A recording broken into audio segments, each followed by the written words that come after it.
enjoyed the sessions thus far. So my name is Vivek Ravichandran, and I'm a PhD candidate here at the University of Maryland School of Public Health, and I work with Dr. Wilson on a variety of projects. And these range from the air quality monitoring projects that you've seen in the previous sessions to the development of both legislator and agency scorecards. So today we're going to go over the state agency scorecard and how we can hold them accountable towards environmental justice initiatives. So I wanted to briefly begin with an outline of general EJ scorecard objectives.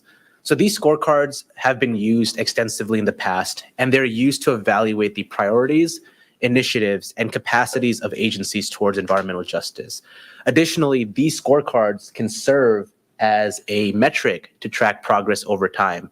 So this iterative cycle allows us to identify EJ risers, in quotes, as well as EJ fallers to see if they've taken steps over the past few years to improve their score and serve as environmental justice champions.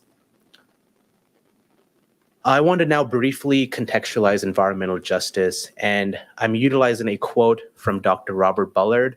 I'm sure many of you in this room know who Dr. Bullard is. He is one of the fathers of the environmental justice movement.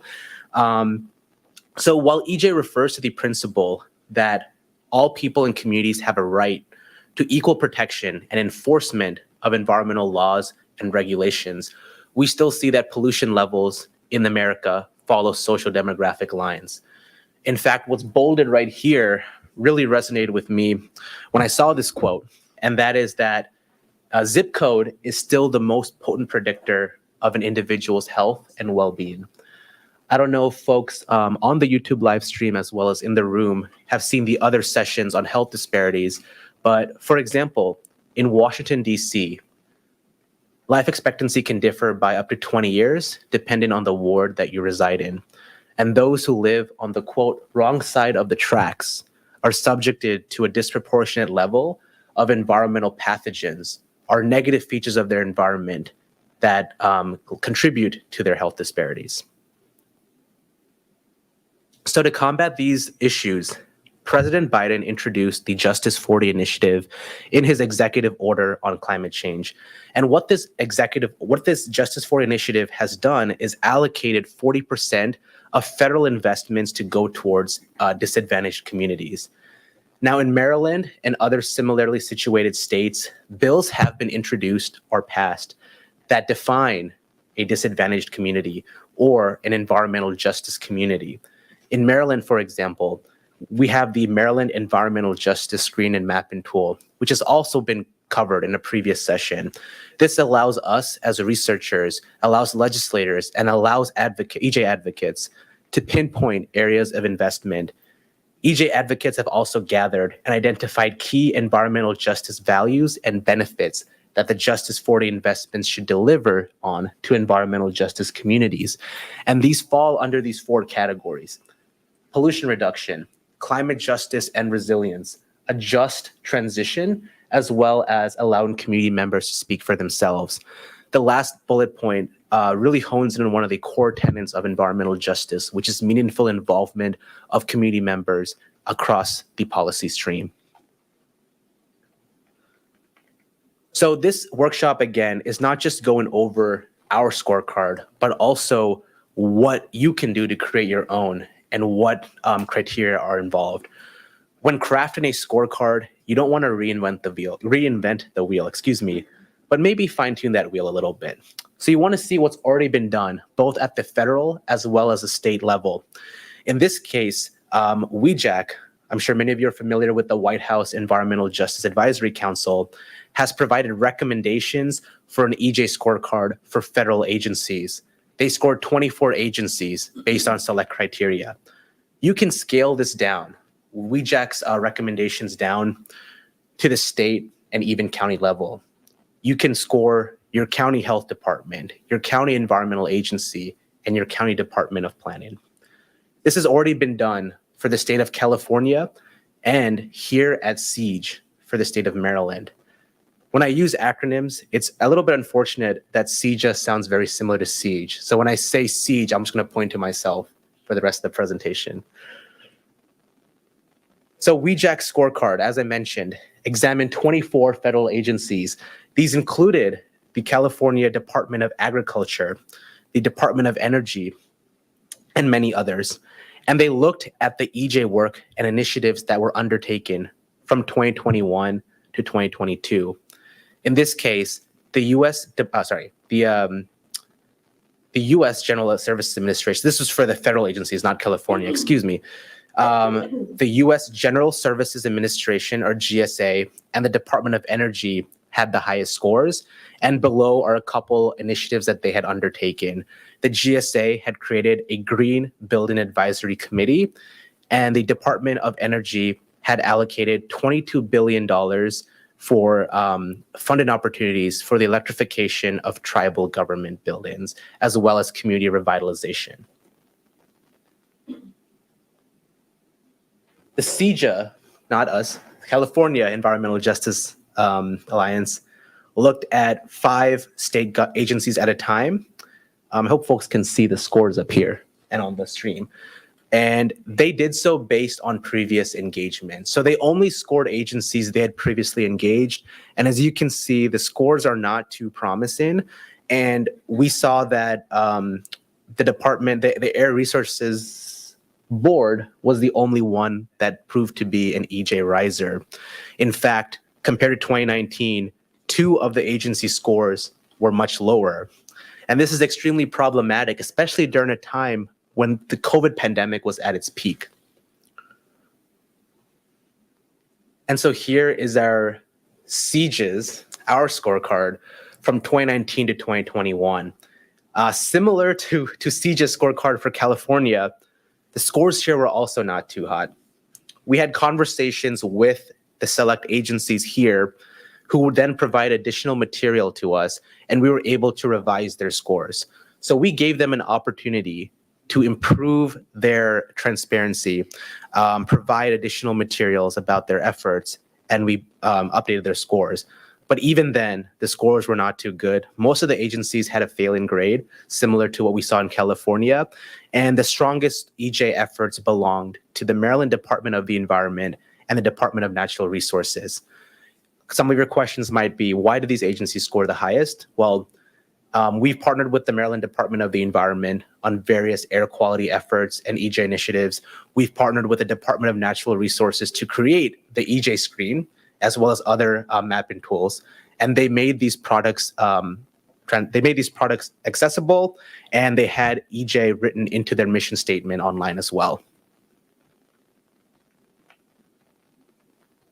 So what specifically now should an EJ scorecard track? Well, you want to look at health outcomes. You want to look at all the elements that are included within the Justice 40 initiative, as well as WeJack's recommendations.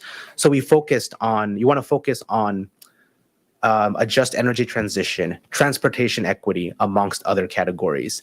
You want to be able to track these investments and benefits and look for terms such as racial and income-based equity. And this is all based, again, on the WeJack's recommendations. All right, so without further ado, I'm going to get into our methodology. So when developing an agency scorecard, you want to identify which specific agencies you want to score. For California, all the agencies selected had previously been engaged. For us at CEJ, we looked at all relevant agencies. So the Maryland Department of the Environment, Department of Natural Resources, et cetera. And for other agencies, we did not have initial contacts. This was our first time really engaging these agencies. And a lot of these agencies have actually been present here at our symposium. So it's been nice to kind of interact with them, whether it's through qualitative means such as semi-structured interviews, focus groups, or just communication over email, just to have a conversation. And all of this should be done a priority. So you want to develop your scoring criteria, and we'll talk about this more in the next slides. You want to develop a point system for scoring. So what allows an agency to score well versus not. You want that to be written down. You want to have documentation of that, and you want to develop quality control guidelines. So what we did at CEJ is we had multiple team members score the agencies, And then we spoke to Dr. Wilson, who provided his expertise as well. And so this was the scoring criteria for our scorecard. And as you can see, there were 10 bullet points. So the first looks at a form of connection with the community. So I've kind of bolded the main takeaways here. Is there a main point of contact? Is there an EJ officer?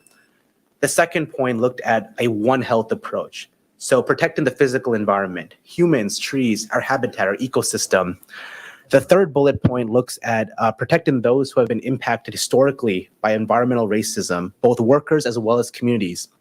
And then resources, health education opportunities, proactiveness in their EJ work. So we're not just looking for agencies who are meeting the bare minimum, but who have gone above and beyond and have had authentic community engagement efforts.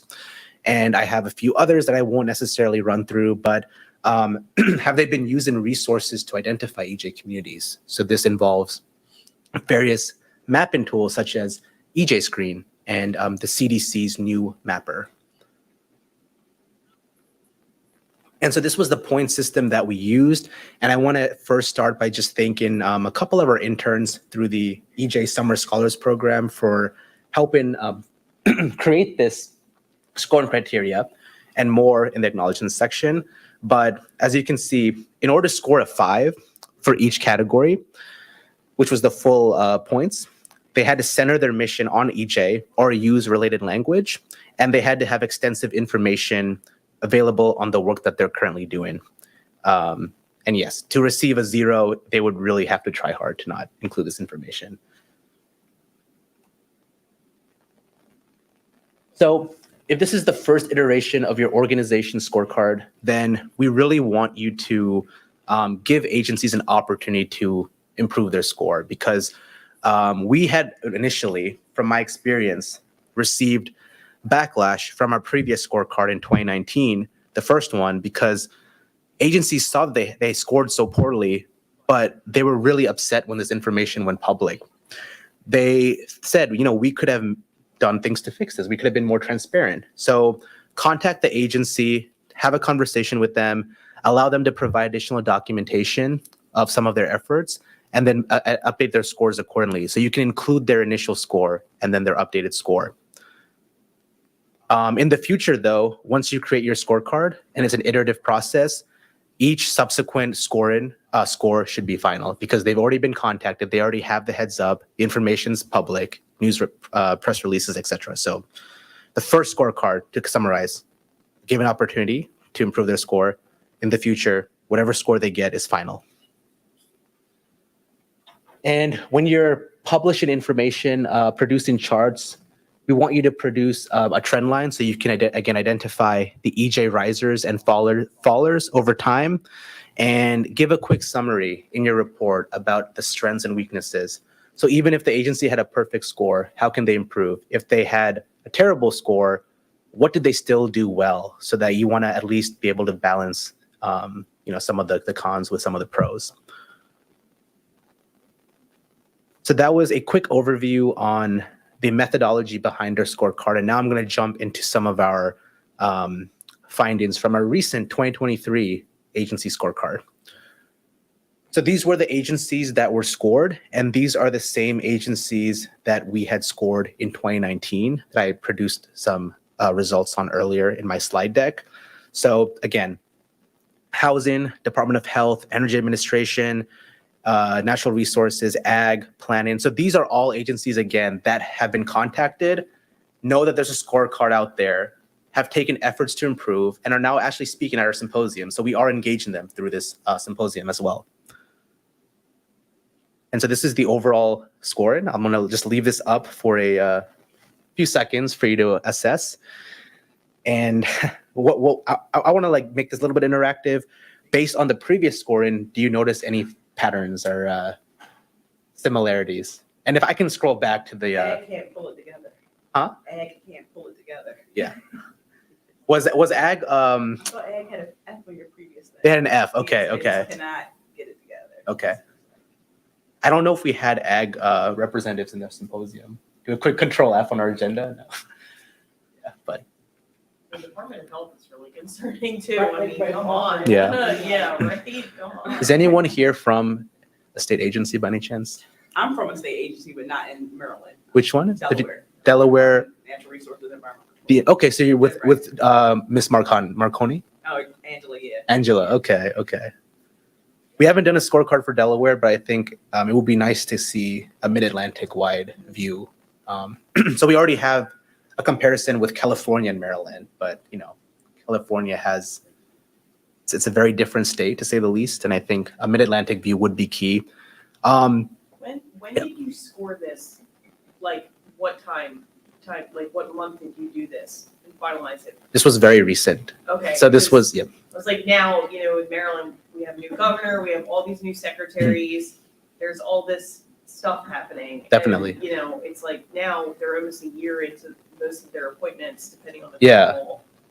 And, I think a lot of us community groups, we've really like ramped hard on MDE and DNR, Mhm. but the other ones just kind of fall flat. So, and then again, I think a lot of it has to do with engaging the communities to really put pressure on this kind of stuff too.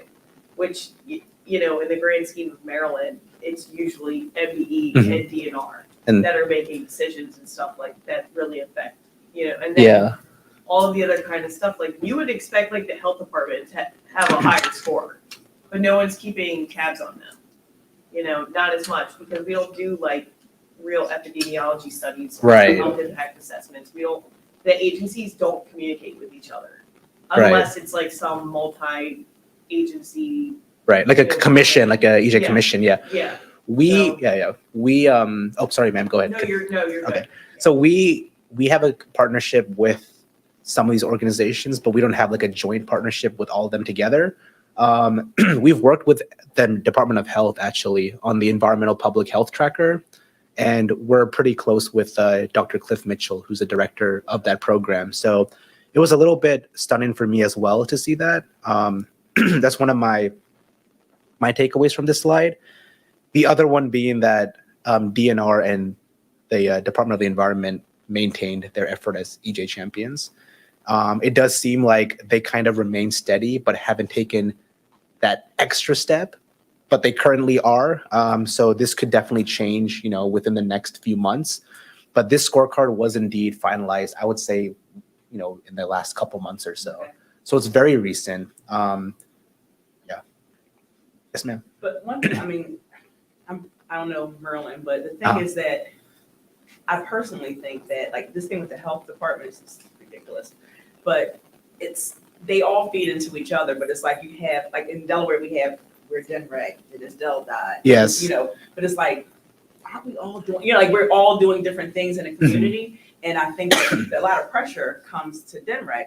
But I'm Mhm. like, what about the health department? Yeah. What about transportation? Because some of these other decisions, planning, Exactly. so before it even gets to natural resources or the environment, like something happened at planning Mhm. to even get it there. And so I think Right. that sometimes the pressure needs to be across state agencies because people can see environment and natural resources, but it's like nobody's thinking about the role of planning or the health Definitely. department. And I think sometimes when folks are concerned about their air, everyone goes to the Department of the Environment and Maryland, and it's like, okay, what's going on when the Department of Transportation again and other agencies have their responsibilities. So The other thing too, a lot of these agencies that are failing still have Hogan appointees.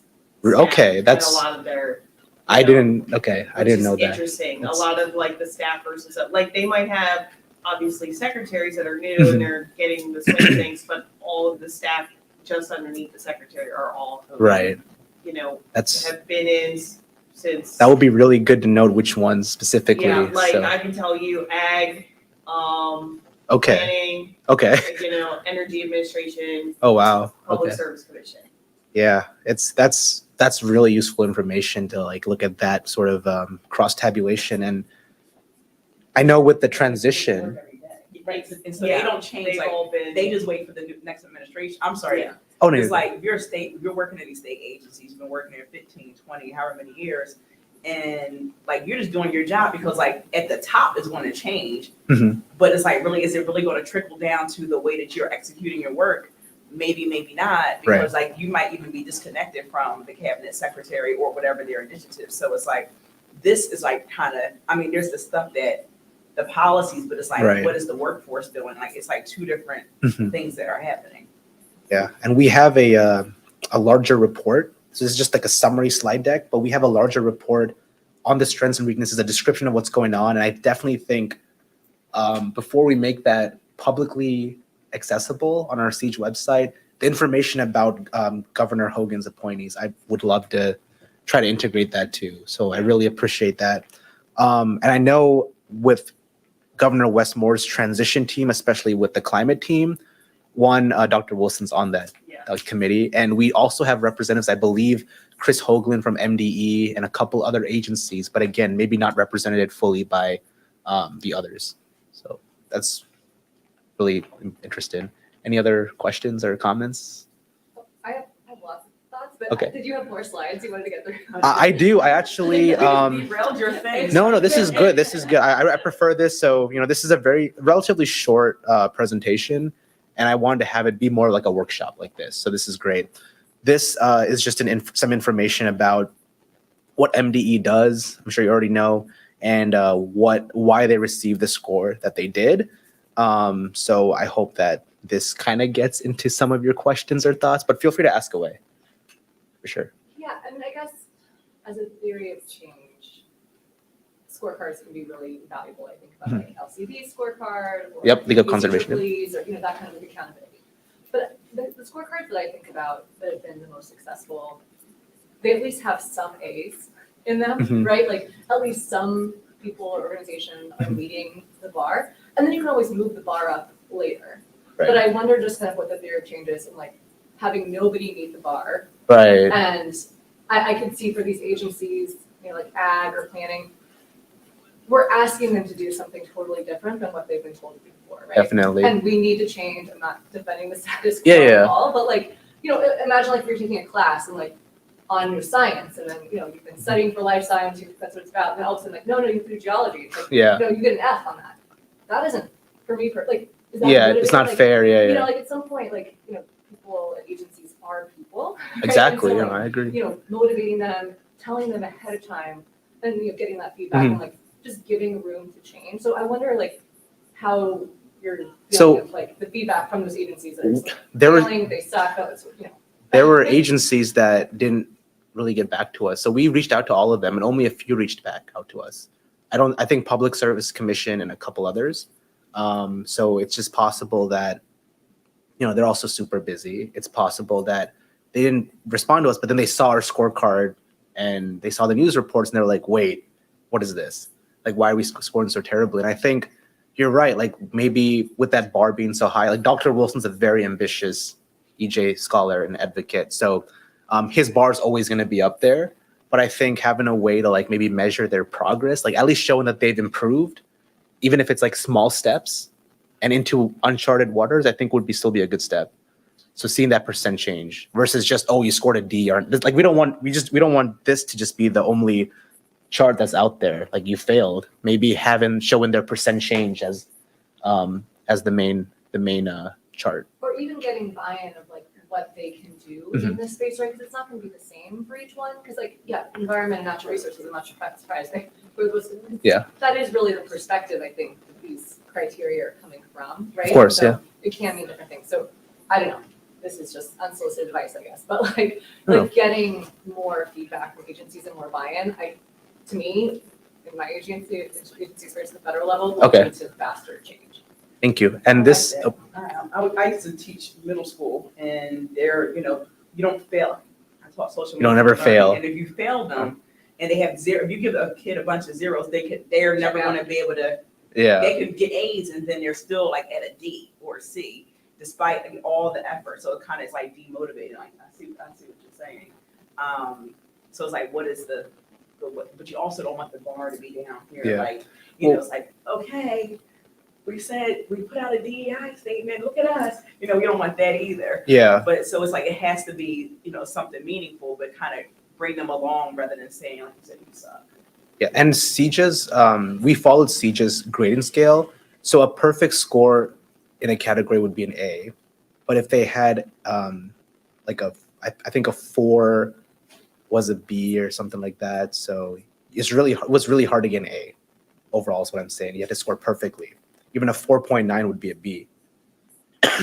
And we are, like I said, the next steps are to conduct these semi-structured interviews and focus groups.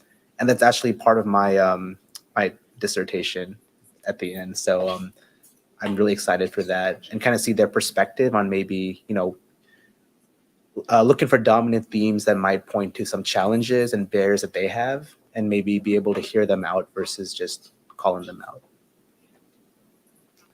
The other thing that I've noticed too, really quick while we're discussing this, is that, years ago when we were fighting all the CAPO stuff and we were doing all the stuff on the ground and like environmental justice was really starting to be talked about, and this was like, I don't know, 9 years ago now, really. And, Dr. Wilson came down Eastern Shore and helped us with everything. Right. The one thing that we worked really hard on for like the next several years was getting a Maryland EJ commission. Mhm. And it's staffed by secretaries and citizen people.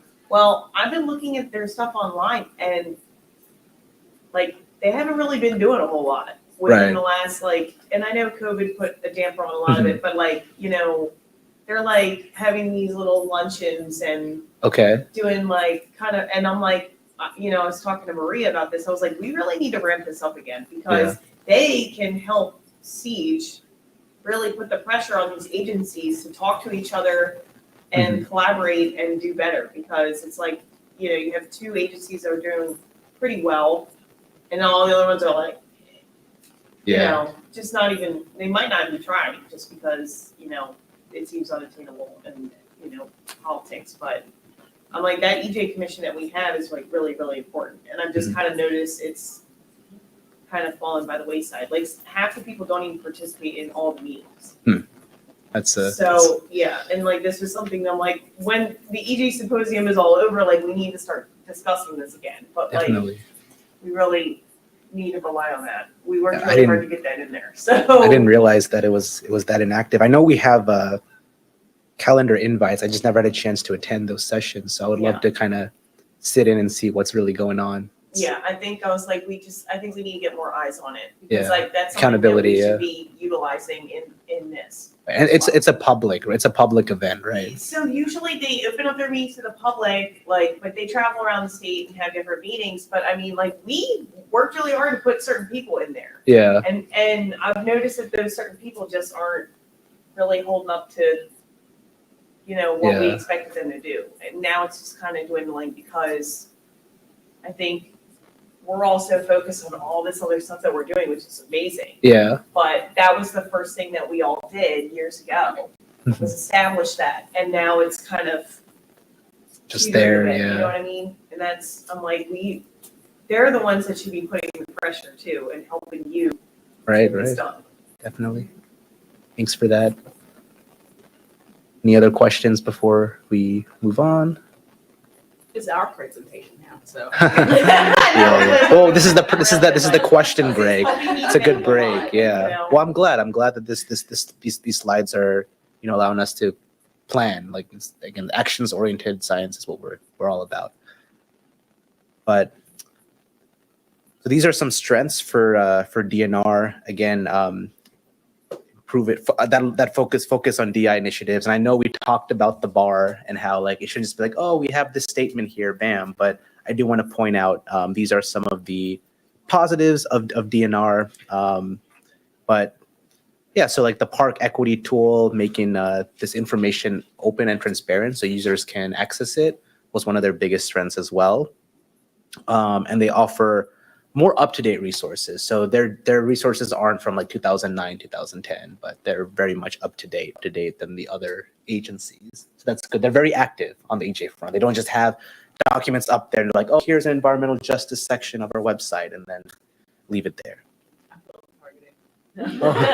Well, but define late, couple years. I mean, I think for Dr. Wilson, like I said, I know Dr. Wilson very well. I worked with him for since I was an undergrad in 2016, actually. So for him, 2 years is late, very late. And so this is the Department of Housing and Community Development, and for none of the criterion did they score above a 1.5. So they pretty much kind of failed throughout, if that makes sense.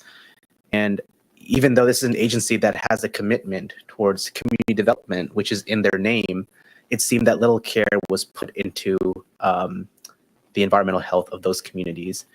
And this was a statement that was actually written by one of my students. It says that the department does not appear to be planning on changing this, which I found to be a very assertive comment, because they had a score of 0 for long-term plan for environmental justice, and therefore you see a score of a 0.65. No language on EJ, ARF-related concepts on their website as well through a thorough search. And again, we had 2 reviewers look through this, and then Dr. Wilson would also, confirm this information. Go back to that just for a Yes. I think when I heard about the scorecard last year too, there was definitely the no data thing that tanks their scores. But then also, the agency website information, concepts and like keywords. For me personally, I care less about that than I do about the actual work. Yeah. And so is there any kind of like looking beneath the surface there of like, community development and housing does have some intrinsic equity work in it, right? And so if they made progress on affordable housing for redline communities, for example, even if they don't have like EJ in their language, that would be progress. So how much is it about the language and using those or the same metrics, and how much of it is like really looking at what the agency's mission is doing and how they can improve equity with it? Right. And I think this scorecard was very much more so, I guess, on the surface level. And we have, again, the criteria and the point system that was used by our team. So yeah, it was really more so about what was available on their website. But I do agree that's one of the limitations of this tool. And I think post-symposium, when we start looking at the 2023-2024 scorecard, definitely looking beyond just the surface. Because the federal scorecard does look more at criteria like spending, programs, engagement, those things. So This is the voice of reason in the room. No, it's good. This is good. This is a limitation, and next summer is probably when we're going to have our next scorecard iteration. When we have more staff, we will definitely take a deeper look and make sure this information is also present in the description as well. So we can say, while they scored a 0.65, here are some pros that might not necessarily be available, but this is what they're actually currently doing. They might not have had time to publish that because it's still ongoing, right? Or maybe use Different Different language, language. exactly. Now that you have the voice of reason in here, it's making me think of like our efforts. So some of our stuff, I came to this workshop and I'm like, oh, I want to do a scorecard for us. But some things we would still fail because of the stuff that's happening internally. So most of the stuff that we're doing is really organizational readiness, because it's one thing to say all this stuff, but if you don't have a process internally for staff to actually pull the trigger, then nothing's going to happen, especially when you have staff that's been there 20, 30, people's been doing it the way that they've been doing it, and you're saying, Right. look, we're going to do it this way. It's like you can't see that from the outside. Like, so you can't see all the internal trainings, all the meetings and and the policies and the expectations and all the stuff that's in people's performance where nobody can see that. Or like barriers that don't let them really, So because there's no way to daylight that at this moment for the public.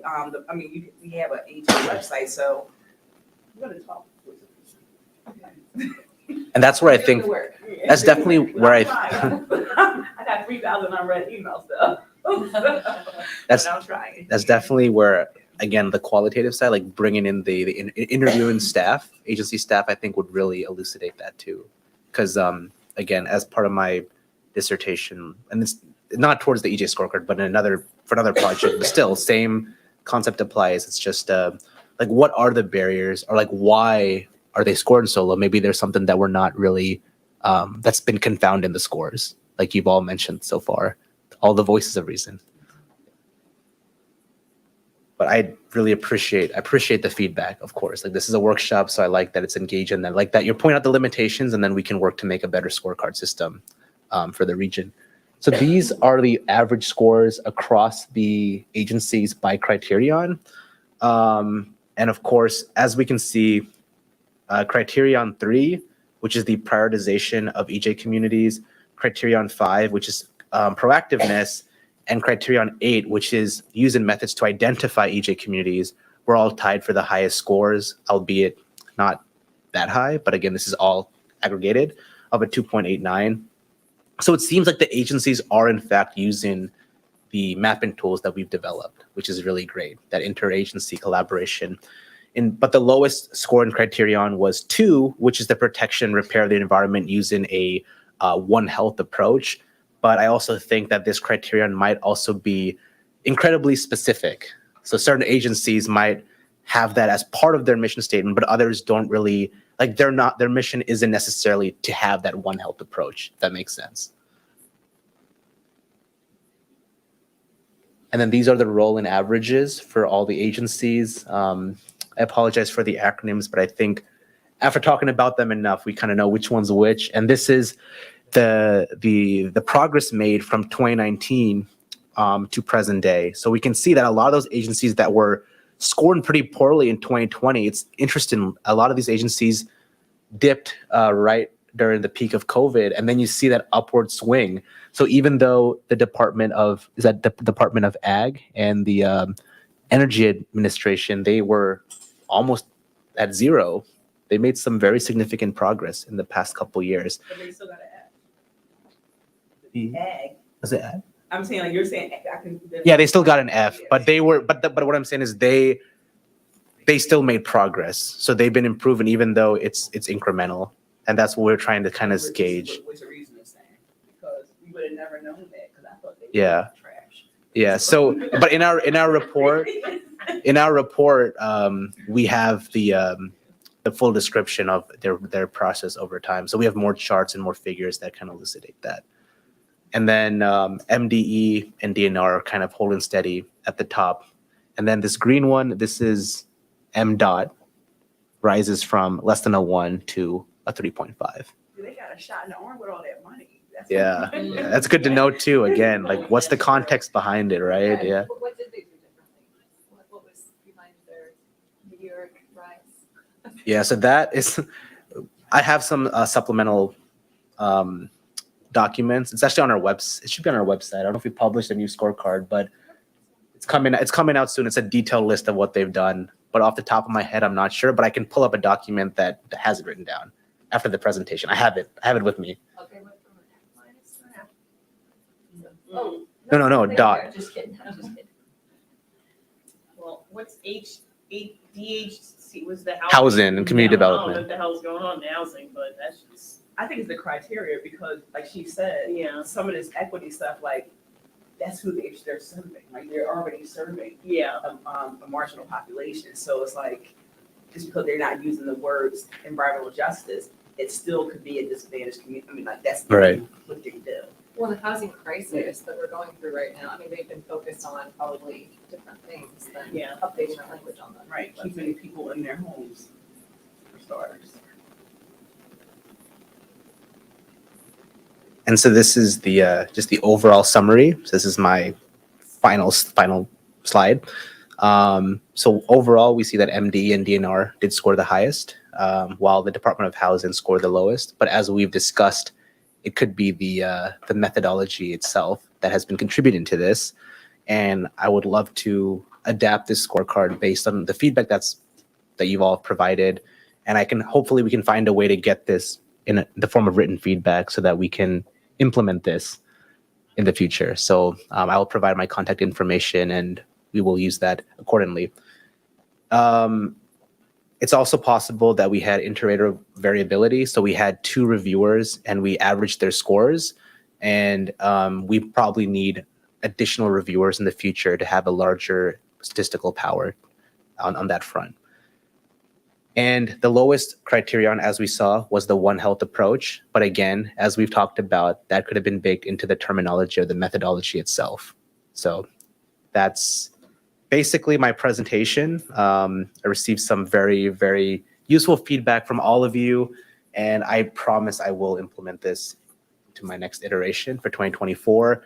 And I want to just give a special shout out to our Environmental Justice Summer Scholars Program, specifically Carter. He's at Richmond University, I believe. So Richmond, yeah. University of Richmond. And yeah, he really helped develop the scorecard alongside myself. And this workshop would not be possible without his contributions. So that concludes my presentation, and we can take additional questions and have additional conversation at this time. Thank you so much. And do we have any questions from the live stream? We have, Fred had just made a comment. Okay. These charts are not personal. If an entire department is not meeting the mark, they aren't meeting the mark. We can't compare that to education. They have an opportunity to improve, just like any other evaluation, but this is a great representation of what we see locally based on each department. Could you say that one more time? I'm going to give you the mic. Hope it doesn't read anywhere. Here we go. Just read one more time. Fred made a comment in regards to these charts are not personal. If an entire department is not meeting the mark, they aren't meeting the mark. We cannot compare that to education. They have the opportunity to improve just like any other evaluation, but this is just a great representation of what we see locally based on each department.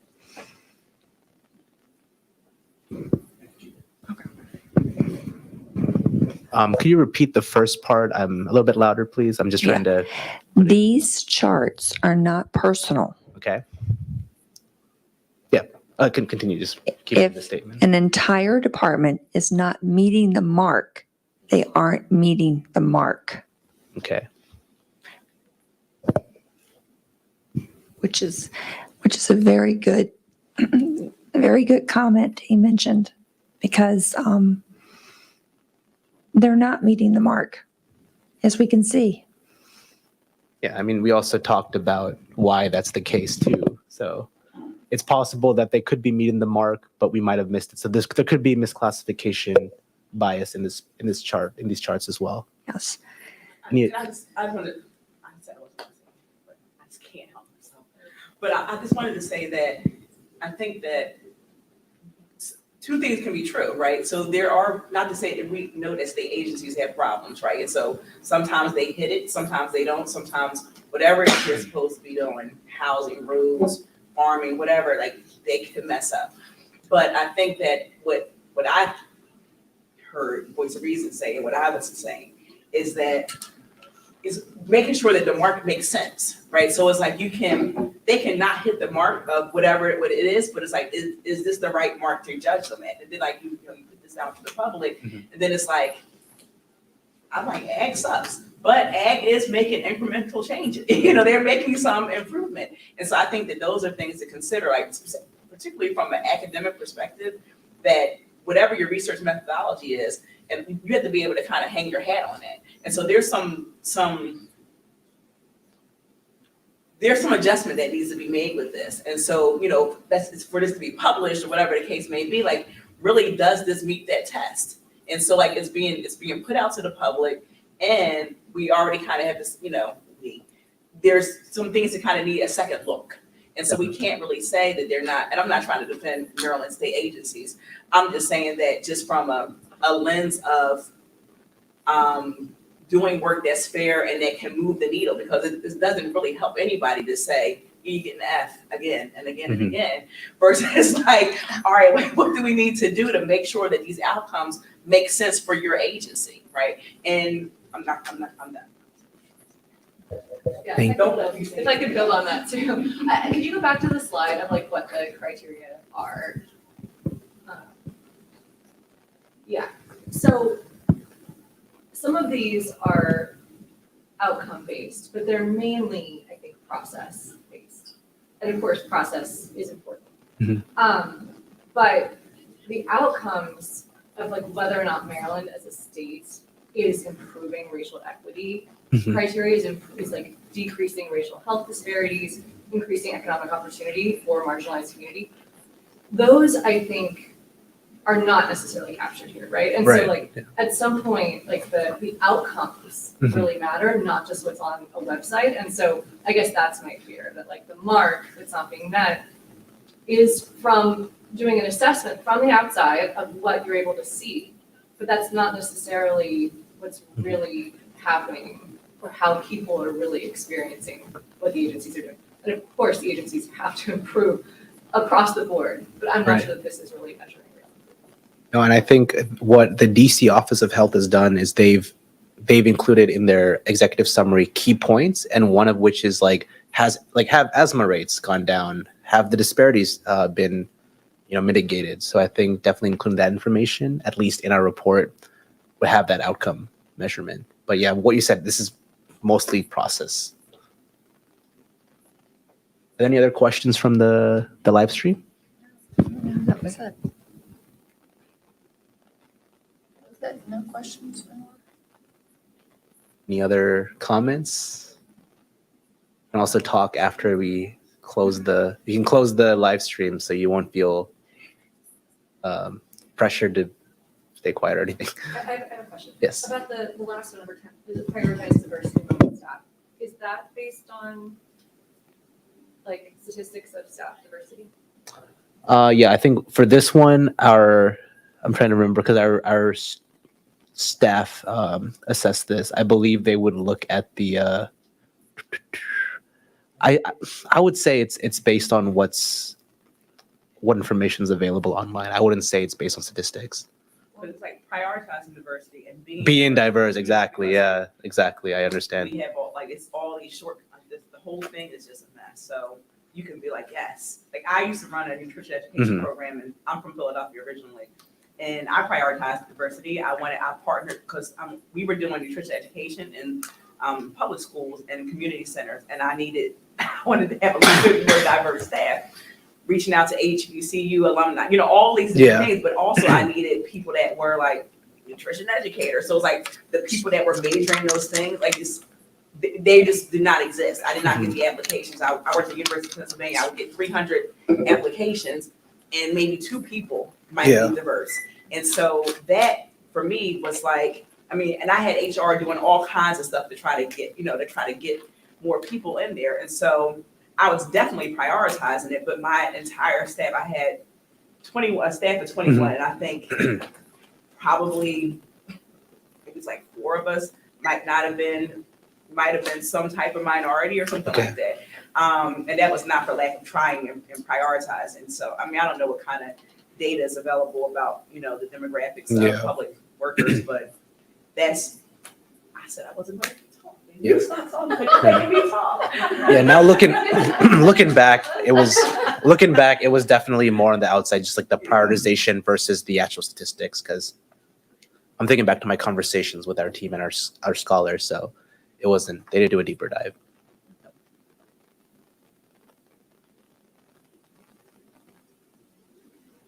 These are great comments. I like this. This is But yeah, I think it does go back to planning them.